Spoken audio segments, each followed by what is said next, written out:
مفيش حد ما بيشتكيش دلوقتي من قطع الكهرباء المستمر.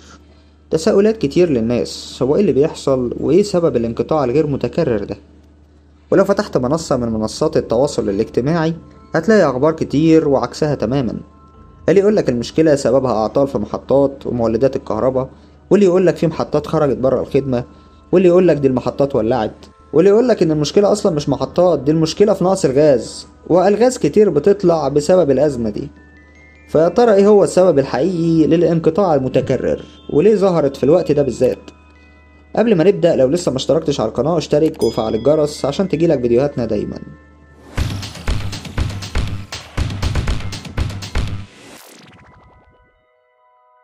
في البداية خليني أقولك إن في أكتر من سبب ساهموا في مشكلة انقطاع الكهرباء المتكرر، وأولهم وبشكل أساسي هي موجة الحر اللي ظهرت مؤخرا. يوم 3 يوليو اللي فات تم تصنيفه كأكثر الأيام سخونة على كوكب الأرض منذ عقود كتير، وده لأن درجة الحرارة في اليوم ده وصلت ل 17 درجة مئوية على حسب تقارير منظمة المناخ العالمية، ودي كانت أعلى درجة حرارة تم تسجيلها على الإطلاق. واليوم اللي بعده يوم 4 يوليو الموضوع زاد شوية ووصلت درجة الحرارة ل 17.18 درجة مئوية، واللي تعتبر دي برضو أول مرة تحصل في التاريخ. وعشان كده ظهر كلام عن ظاهرة النينيو اللي عملنا عنها حلقة في قناتنا، قناة معلومة في فيديو.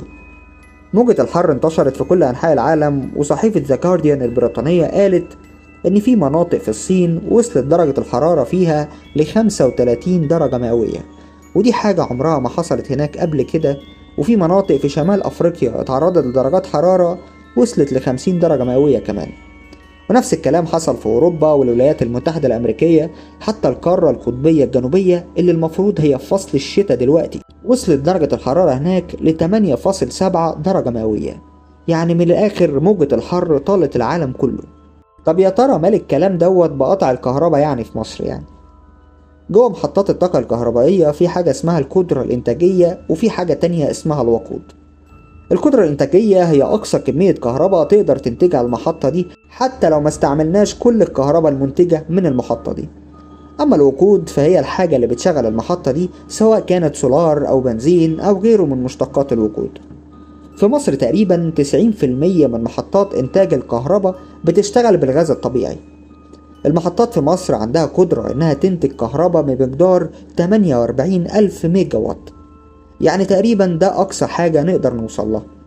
ولكن في الطبيعي إحنا مش بنحتاج الكمية دي كلها وبنصدر كمان.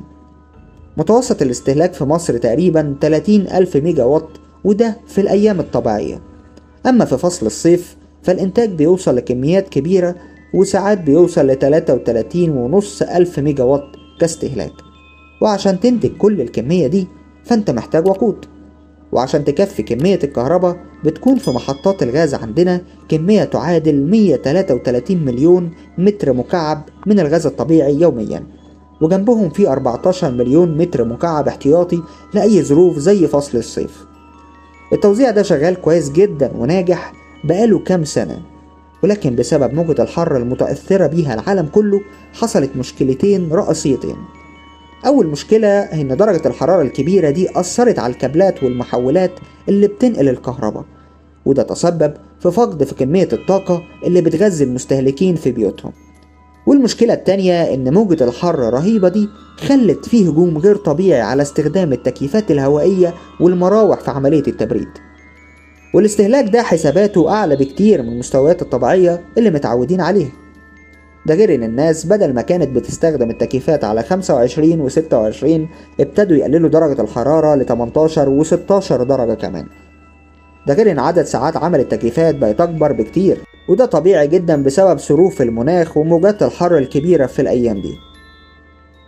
وبسبب الاستهلاك العظيم ده خلى الانتاج يوصل في المحطات ل 35.5 ألف ميجا وات، وده اعلى من المعدلات الطبيعية حتى في وقت الذروة اللي هو وقت الصيف. وعشان كده اتسحبت كميات غاز كبيرة من شبكات التغذية، واللي بدوره عمل انخفاض للغاز جوه أنابيب النقل، وبدوره أثر على إنتاج المحطات. طب يا ترى ممكن نعمل إيه وإيه الحل للمشكلة دي؟ الحل هو إنه يتم إضافة كمية غاز إضافية تعادل 7 مليون متر مكعب يوميا، وده عشان تعرف تعوض الفرق في الاستهلاك للغاز. طب ما نضخ غاز ونخلص من المشكلة دي يعني. استنى بس، في سؤال مهم الأول، هل كمية الغاز الإضافية دي متوفرة ولا لأ؟ الغاز الحمد لله متوفر في مصر بشكل كويس جدا، واللي لو ما كانش متوفر كانت المشكلة كانت هتبقى أكبر بكتير من اللي احنا فيه دلوقتي. طب أمال إيه المشكلة يعني؟ مفيش مشكلة، لأن ده اللي بيحصل دلوقتي. وزارة الكهرباء والطاقة ووزارة البترول بينسقوا مع بعض حاليا عشان يوفروا العجز اللي حصل في إنتاج الكهرباء بالوقود، ولكن لأن التنسيق ده مش سهل يحصل في يوم وليلة، والمشكلة حصلت بشكل مفاجئ على العالم كله، المسؤولين في الكهرباء لجأوا لقطع الكهرباء بين المدن والمناطق بالتبادل عشان يخففوا الأحمال اللي حصلت على المحطات ويوفروا حوالي 3200 ميجا وات. ولكن بعد ما يتم التنسيق ويوفروا الغاز، كل حاجة هترجع لوضعها الطبيعي وأحسن كمان، والمتوقع إن ده يحصل خلال الأيام اللي جاية بإذن الله. ده تقريبا باختصار أزمة الكهرباء اللي عندنا في مصر، ودي الحكاية اللي بتتقال على لسان المسؤولين عندنا في الحكومة في مصر. ولحد ما مشكلة الكهرباء تتحل بإذن الله، في شوية نصايح مهمة نوهت عليها الجهات المختصة. أولا، إن قطع الكهرباء تقريبا بيحصل بين قبل 10 دقايق من رأس الساعة لحد أول 10 دقايق بعد رأس الساعة. يعني إيه الكلام ده؟ يعني من الآخر قطع الكهرباء هيكون في أي مكان أنت عايش فيه، يا إما قبل الساعة ما تبدأ ب10 دقايق أو أول ما الساعة تبدأ ب10 دقايق. يعني لو افترضنا إن القطع هيبدأ الساعة 5 مثلا، فقطع الكهرباء هيبدأ من قبل الساعة 5 ب10 دقايق لحد بعد الساعة 5 ب10 دقايق. والهدف من التنويه ده إنك لو بتعمل حاجة ضرورية ومهمة أو معتمدة على الكهرباء، تحاول تخلي الحاجة دي بره الفترة الزمنية المنوه عنها، وحاول على قد ما تقدر إنك ما تستخدمش الأسانسير في الفترة دي، وما تستخدمش مكانات الاي تي ام في الفترة دي تماما، لأن لو النور قطع مش هيطلع لك الكارت إلا لما النور يجي بحبة حلوين. وربنا يعدي موجة الحر دي على خير بإذن الله.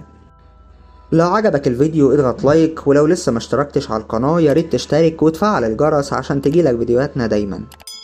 سلام.